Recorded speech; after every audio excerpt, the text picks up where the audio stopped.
માંડલ ગ્રામ્યમાં ચૂંટણી સંદર્ભે ઉમેદવારો તથા ગ્રામજનો સાથે ડીવાયએસપીએ મીટિંગ યોજી.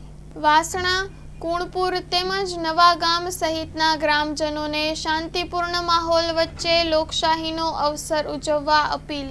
અમદાવાદ ગ્રામ્યના માંડલ તાલુકાની સીતાપુર, કુણપુર, વાસણા અને નવાગામ સહિતની ગ્રામ પંચાયતોમાં સરપંચ અને વોર્ડ સભ્યોની સામાન્ય તથા પેટા ચૂંટણી યોજાવાની છે.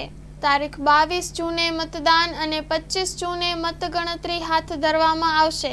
ગ્રામ પંચાયતોમાં મતદાન બેલેટ પેપરથી યોજવામાં આવશે અને બેલેટ પેટીઓમાં મતપત્રો જમા કરવામાં આવશે. આ બેલેટ પેટીઓ ચૂંટણી પૂર્ણ થયે સ્ટ્રોંગ રૂમમાં લાવીને મૂકવામાં આવશે. તંત્રએ સીસીટીવી અને પોલીસ કર્મચારીઓની દેખરેખ હેઠળ સ્ટ્રોંગ રૂમ બનાવી દીધો છે.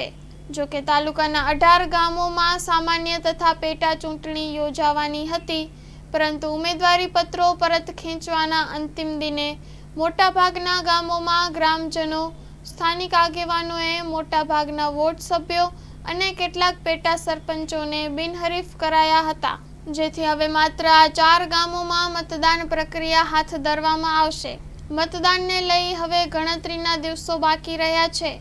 એ પૂર્વે અમદાવાદ ગ્રામ્યના નાયબ પોલીસ અધિક્ષક તપનસિંહ ડોડિયાએ ઉમેદવારો અને ગ્રામજનો સાથે ચૂંટણીને લઈ મહત્વની મીટિંગ યોજી હતી.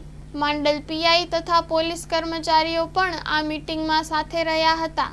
આ મીટિંગની વિસ્તૃત ચર્ચામાં ગામની અંદર શાંતિપૂર્ણ રીતે મતદાન યોજાય, બૂથો ઉપર વધારાના મતદારો કામ વગર એકઠા ન થાય, ચૂંટણી સ્ટાફને સંપૂર્ણપણે સહકાર આપવો તેમજ પોલીસ બંદોબસ્ત ગોઠવવા સહિતની ચર્ચા કરવામાં આવી હતી.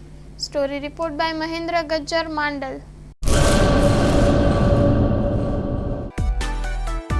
માં motor driving, safe and sure driving.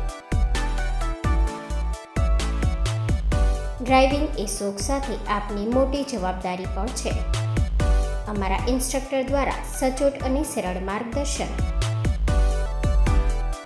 આપની રોજની તાલીમની માહિતી મેળવીને શું અધુરાશ છે એના ઉપર પૂરું ફોકસ કરાય છે.